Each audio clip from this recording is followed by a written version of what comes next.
Welcome, ladies and gentlemen, to today's edition of the Trump Revolution Report. News of the Trump Revolution featuring Ivo Fisic, your friendly but revolutionary underground reporter.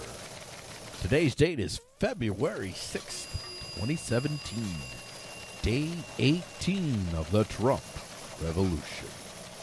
On this episode, we'll talk Common Core Wrecking Ball, Pragmatic Repeal and Replace, Litigious Kerry, Delegitimizing Trump, and finally, a hard stance against Russia? And now, here is our top story for this show. Dems start 24-hour filibuster to try to stop Common Core Wrecking Ball. Patty Murray and the Dems prepare 24-hour filibuster to stop Betsy DeVos. Democrats are biding their time to protect one of their key cash cows, the teachers' union. They all know what's coming down the pike. Washington Socialist and Democrat Senator Patty Murray said, "Democrats will hold the floor for the next 24 hours until the final vote to do everything we can to persuade just one more Republican to join us. I strongly encourage people across the country to join us, to double down on your advocacy. Yes, your advocacy for a small group of people to dictate to millions of others exactly what to teach and how to teach your children the progressive way. And to keep making your voices heard for these last 24 hours. Let's be clear, we're talking about your voices being heard for a small group of people to create the curriculum and the methodology to teach your children to be the next generation of progressives joining the progressive hate machine." The Democrats called the Republican Party the party of obstruction. You remember that? The party of obstruction. Now, I guess the question I want to ask is, do they hate white men so much that they must try to obstruct everything President Trump does? Folks, make no mistake about this, the Democrats understand fully well that there is an existential threat to their well-being right now, in the form of Donald Trump and his team. Unlike the Republicans before them, this team fully intends to go into the very heartland of progressive power. Progressives hold power. They still hold power in some key areas that if you are not able to get into those areas and undo the stranglehold of power that they have in those areas, you're going to continue to see another generation of children being indoctrinated into this hateful, anti-human, anti-individual ideology.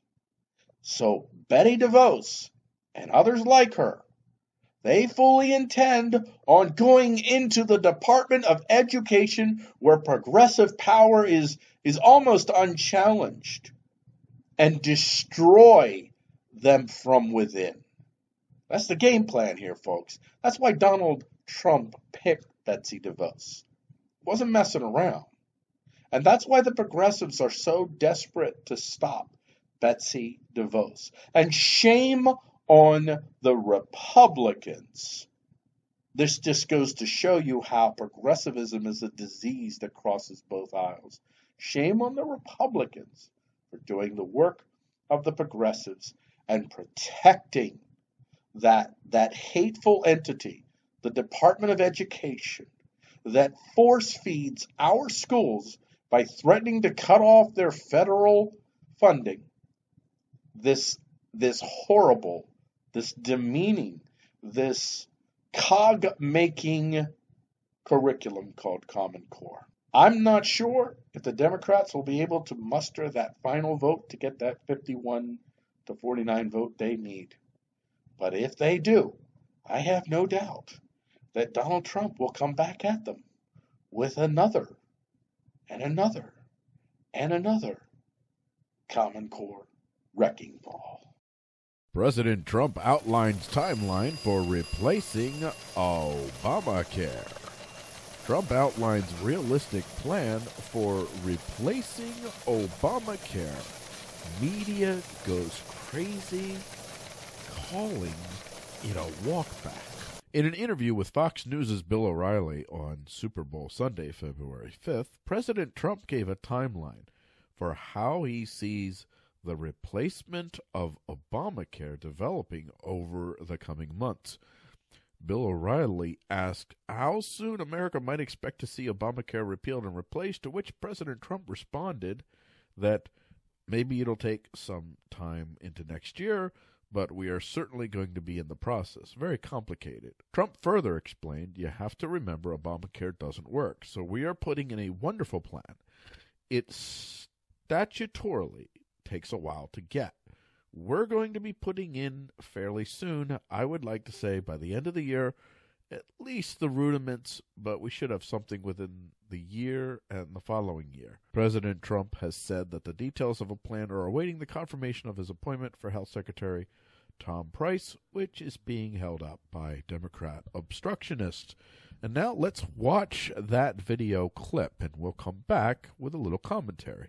2017, can Americans expect a tax cut? I think so, yes, and I think before the end of the year I would like to say yes. Okay. Can Americans in 2017 expect a new health care plan rolled out by the Trump administration this year? Yeah, in the process, and maybe it'll take till sometime into next year, but we are certainly going to be in the process. Very complicated. Obamacare is a disaster. You have to remember, Obamacare doesn't work. So we are putting in a wonderful plan. It's statutorily takes a while to get. We're going to be putting it in fairly soon. I think that, yes, I would like to say by the end of the year, at least the rudiments, but we should have something within the year and the following year. All right. So the media is covering this as this is a walkback by President Donald Trump. He is walking back his commitment to repeal and replace Obamacare. I have no doubt, and most people who have been listening to Trump and not the media have no doubt that if he could, that he would absolutely end Obamacare right now. But he was also always careful to point out that he wants to do this smartly. He doesn't want to leave anybody hanging. He doesn't want to leave people right now who have insurance because of Obamacare without insurance. He wants to make sure that there is a smooth transition, not a chaotic transition. And when you have your person that you selected to be the primary engineer, architect of your replacement plan, once the plan, if it's passed, once the plan is replaced, the Department of Health and Human Services is going to be the primary organ through which the new plan will be implemented, through which Obamacare will be phased out. When you don't even have that guy in place, it goes without saying that you are already falling behind the schedule that you would like to keep. And why are you falling behind on that schedule? You're falling behind on that schedule because of Democrat obstructionists. So this interview showed a prudent Donald Trump who has made no wavering statement whatsoever on his commitment to fundamentally repeal and replace Obamacare. The media hype surrounding this interview reveals why it is that we here at the Trump Revolution refer to mainstream media simply as the Progressive Party press, because they're not delivering news. They're not delivering information for you to digest and form your own opinions. They're delivering very intentional propaganda. We're going to try something out here today, folks. We might not do this regularly, but this is going to be Ivo's take. I want to speak about what we're seeing so far emerging in the first 18 days of the Trump presidency. You have a Democratic Party, a progressive ideology that has garnered as a tremendous source of power the ability to ostracize, to demean a group that has effectively used the tools of ostracism, of effectively taking any political worldview that does not align with their progressive ideology and putting that in a socially unacceptable category. Donald J. Trump, as he rose through the Republican primary, as he rose through the general election, fundamentally challenged that notion that unless you share the progressive belief that racism is rampant and therefore we need a highly centralized authority to guarantee that people won't do bad racist things. Whether you believe that abortion is choice and anyone who doesn't believe that a woman should have the right to freely choose to end the life within her is a misogynist, where you have the progressives telling you that the only way that your children will get an education is if there's this small group of people huddled in Washington that design the perfect program that will prepare your child to be a useful part of the progressive collectivist dream. If you don't share those opinions, you're put into the undesirable category. Well, Donald Trump, he won. He won despite everything that the progressives threw at him. And they understand that if this man actually succeeds, the bottom line is this: rank and file America doesn't really care too much to get into a debate about whether we should be more individualistic or collectivist. The bottom line is that rank and file America wants to feel like they can reasonably live the life that they want to live, and they can reasonably expect that they and theirs, that them and theirs, will be able to make a decent living for themselves without working themselves to death. If Donald Trump is able to do what he appears to be doing, which is he's going right into the enemy camp. Where the enemy lives, that is directly where Donald Trump is going. Their source of power. If he is able to do that, if he is able to neutralize them in their own camps, while at the same time you see the economy turning around, you see rank and file Americans, even many Americans today that may be rabidly against Trump. At the end of the day, if they can make a living, if they can feel like they have reasonable choice, if even homosexuals wake up and 2 years from now, a year from now, whenever, and their life is better and no one has come to round them up, because nobody's coming to round them up, that whatever Donald Trump is doing, it's not fundamentally affecting their right to live the life that they choose to live.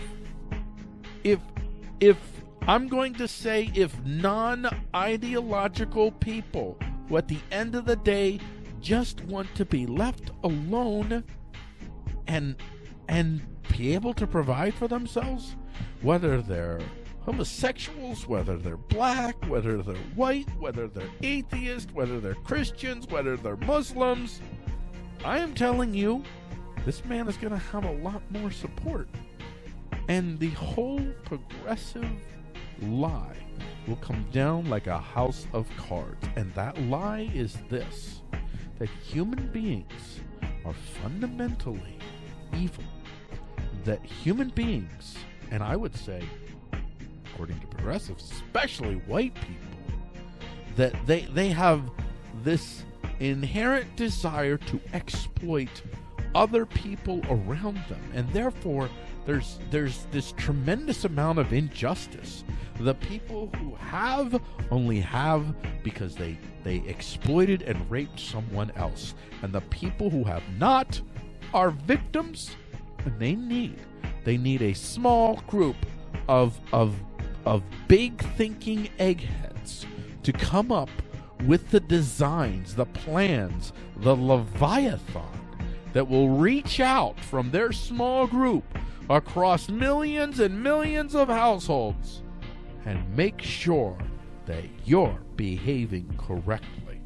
The progressives are nothing more than high-handed moralists who mean to use the state to force everyone else to follow their morality. They will have you believe that there is this one group of people, the vast unwashed, although they won't call you the vast unwashed, they'll call you the working people, the working poor, the common man. But they look at you as someone that they cannot fundamentally trust.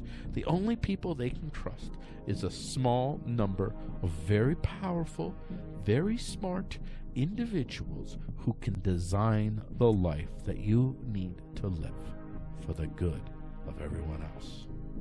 And as this thing is unfolding, it appears to me that Donald Trump and this team that he's gathered around him, they understand the nature of the enemy, and they mean to go for the enemy's metaphorical throat. Meanwhile, the progressives, they're running out of legal options. They're running out of decent options. They're running out of civil options.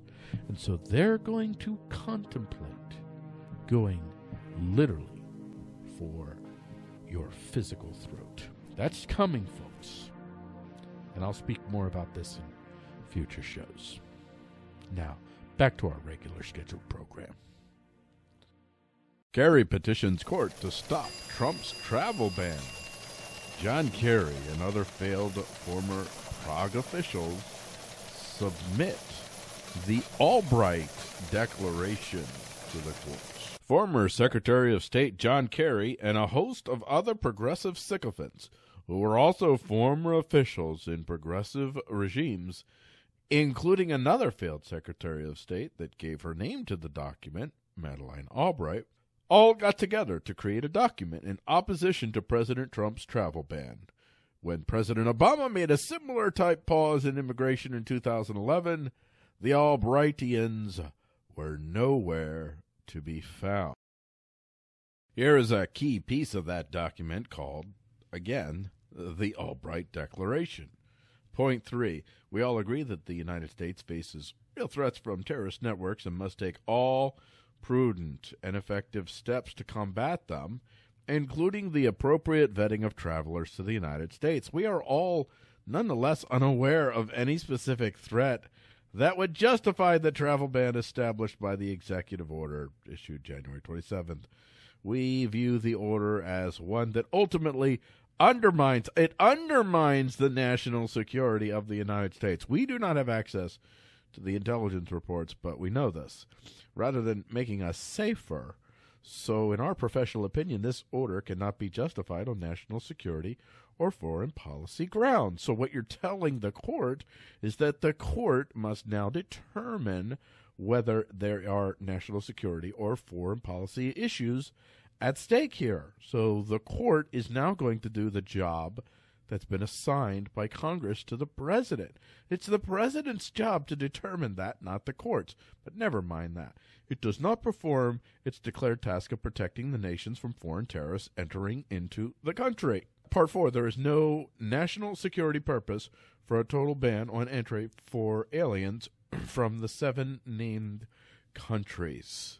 6 of them are only a temporary 90-day ban to get in place a better vetting process. The 7th is for Syria, and it's indefinite because the ability to put in place a significant vetting plan is not nearly as potentially possible as it is in the other 6 nations. And number 5, in our professional opinion, the order was ill-conceived, poorly implemented, and ill-explained. Whatever. Who cares what you think, you former has-beens. You're looking at John Kerry, the ultimate, well, second ultimate in failed Secretary of States in recent modern history, second only to Hillary Clinton, both of whom made tremendous gains in creating chaos and disorder and civil war, murder and mayhem in the Middle East. So this guy, yeah, he has no credibility here. Number 6, for all of the foregoing reasons, in our professional opinions, the January 27 executive order does not further, but instead harm sound U.S. national security and foreign interests. This document, folks, was submitted to the court as proof that the executive order is not proper. To point 4, that they claim those folks who no longer have access, again, to the same intelligence reports the president has, that the order has no national security purpose. It is not the job of the court to assess whether a president's executive order is actually good for national security or not when Congress has given the president the role, the authority of determining whether it's national security or not. Didn't give it to the courts, gave it to the president. It is only the job of the court to judge whether the president has the constitutional and or legislative authority to issue that executive order. A ruling on this matter could happen, folks, as soon as today, and we'll be sure to track it when that ruling is released.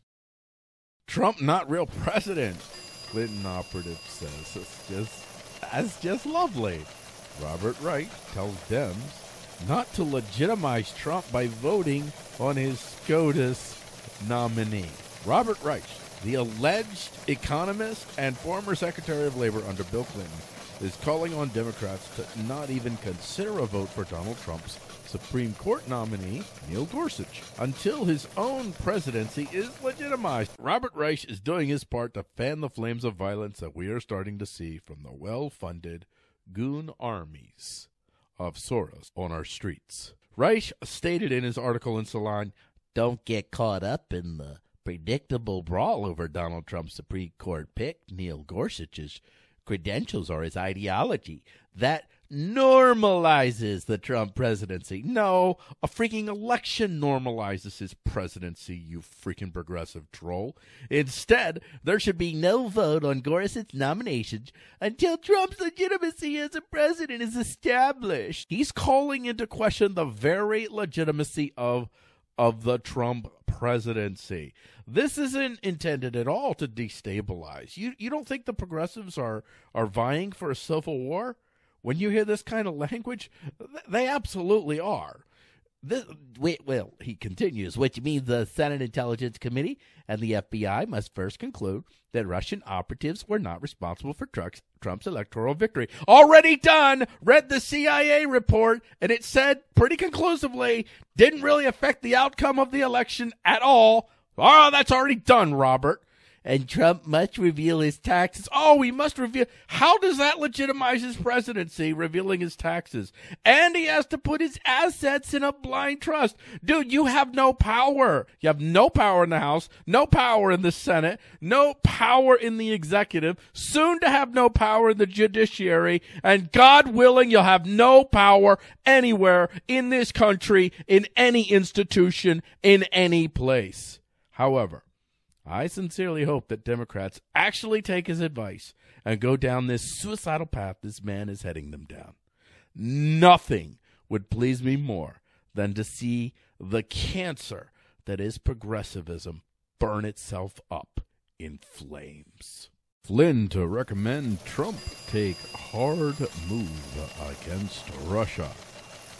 National Security Advisor Michael Flynn will recommend Trump defy Russia in a key way. The National Security Advisor to President Donald Trump will be recommending to the president that he supports the entry of former Russian satellite Montenegro into the North Atlantic Treaty Organization, or NATO. The U.S. Senate Foreign Relations Committee backs the move as well. Now, this follows an alleged failed coup in October by Russia to install pro-Russian leaders. Montenegro officials claim Russia tried to not just sway their election, but even tried to kill their prime minister, Milo Dukanovic. Milvoje Kotnik, special prosecutor for Organized Crime in Montenegro said, "The organizers of this criminal group were nationalists from Russia, whose initial premise and conclusion was that the government in Montenegro, led by Milo Đukanović, cannot be changed in an election and that it should be toppled by force." This is one of those darned if you do, darned if you don't cases that President Trump will be coming up against.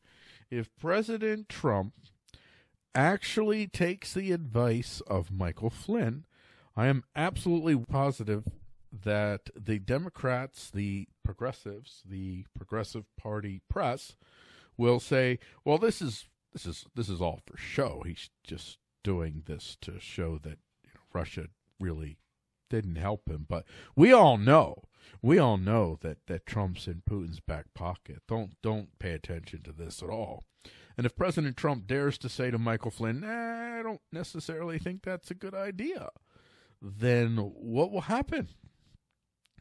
Well, then the Progressive Party press will totally lose their ever-loving minds and say, see, I told you the election was hacked. I told you that Trump was in the pocket of Putin. And let me just say that Montenegro is one of those border countries with Russia, and that NATO has shown, I'm just going to say, NATO is not just about defense. It's about protecting the interests of a decidedly non-on-the-ground, everyday American interest. And Russia knows this. And let me just ask you folks this. I'm just going to put this out there. Say Canada, our neighbor to the north, not even a former satellite. Canada, our neighbor to the north, is going to join the Russian Federation's economic military bloc to protect themselves against American aggression. How would America feel about Canada being part of that bloc? Well, that's how I'm imagining that's how Russia feels at the idea of Montenegro joining NATO. I'm not saying whether it's a good idea or whether it's a bad idea, but what I am saying is it is a very complex issue, and we can hope, and I think we can believe, that President Trump will make a decision based on what is in the interest of the United States of America. And it might not be in the interest of the United States of America to welcome Montenegro into NATO. It might be. We shall see. Thank you for joining us on this Trump Revolution Report, bringing you daily news of the Trump Revolution, featuring Ivo Fisic, your underground revolutionary reporter. This is only day 18, and already a lot has happened. Join us tomorrow for another edition of the Trump Revolution Report from TrumpRevolutionUSA.com. Find out more about the Trump Revolution and be sure you join the fight at join.TrumpRevolutionUSA.com. To keep track of our latest videos, go to video.TrumpRevolutionUSA.com. And finally, to keep track of the latest news, go to news.TrumpRevolutionUSA.com.